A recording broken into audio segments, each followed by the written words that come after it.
Welcome back into Wake Up America. I'm Rob Finnerty. Democrats are still scrambling this morning to pick up the pieces after Senator Joe Manchin announced on Sunday that he was a no vote on President Biden's Build Back Better bill. Joining us now for a look behind the scenes as to what might have happened, the author of the new article, White House Incivility is What Lost Joe Manchin. Editor-at-large at The Hill, Steve Clemons, is with us. Steve, good morning. Thanks so much for making the time for us. Good to see you again. Good morning.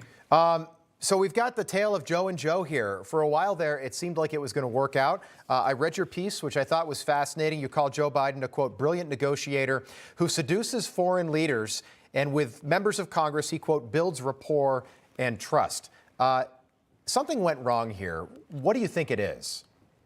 Well, I think what happened was, in my view, that Joe Biden has a great relationship with Joe Manchin. They were on the same page with each other as early as Tuesday. I happened to talk to Senator Manchin on Tuesday, and I know he was feeling good, and that given the high inflation rate in the country, given what we're seeing geopolitically with Russia on the edge of Ukraine that could spike gas prices, you had the variant, as you folks have been discussing, so a lot of uncertainty, and to sort of pour a couple of $1 trillion on that right now didn't make sense. And so the president agreed with Manchin that they were going to delay discussion of this bill until next year, probably. And Joe Manchin wanted March or April because there was just too much going on. But they agreed to leave it into the next year.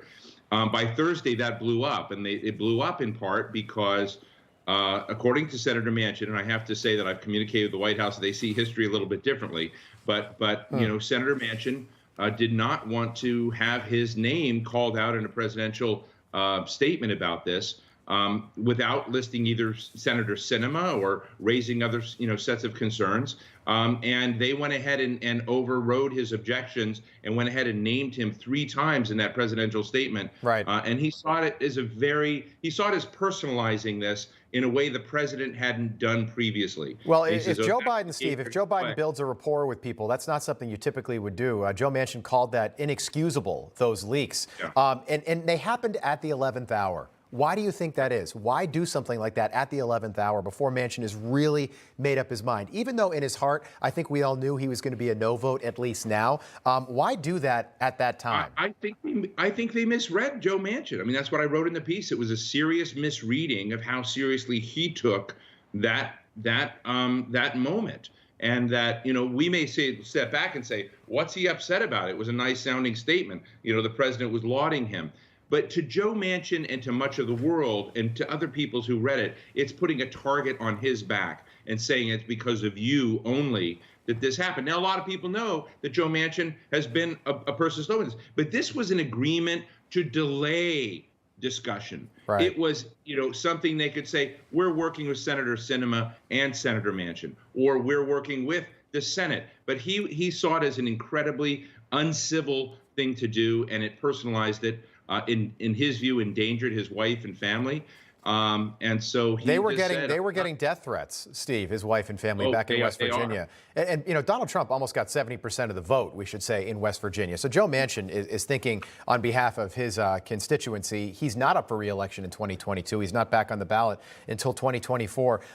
Is Build Back Better dead forever? Joe Manchin said that unless you rebuild Build Back Better, I'm not going to be a yes vote on it in 2022 either. What do you think?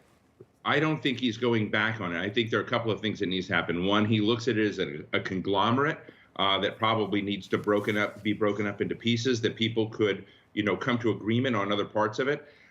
Within the 1.75 trillion, if that stays in what there's been, he wants it to be a real 1.75 trillion and not a gimmicked 1.75 trillion. He says the budget gimmickry around this bill is too much for him to take. It's really a $4.8 trillion bill in his mind, and also according to the Congressional Budget Office. So he wants a real 1.75 trillion. He wants, I actually see no way this bill can come back. It will have to be broken up. He won't support this bill. Steve, hopefully you'll come back and see us before the year is out. Always a pleasure having you on. Enjoyed the article as well. Hey, I'm Rob Finnerty. Thanks for watching. If you enjoyed this video, please join the conversation in the comments below. Don't forget to subscribe, too. Hit the bell icon to be alerted to breaking news. And remember, there's a whole lot more on Newsmax TV, America's fastest growing cable news network. Newsmax TV, where real news for real people.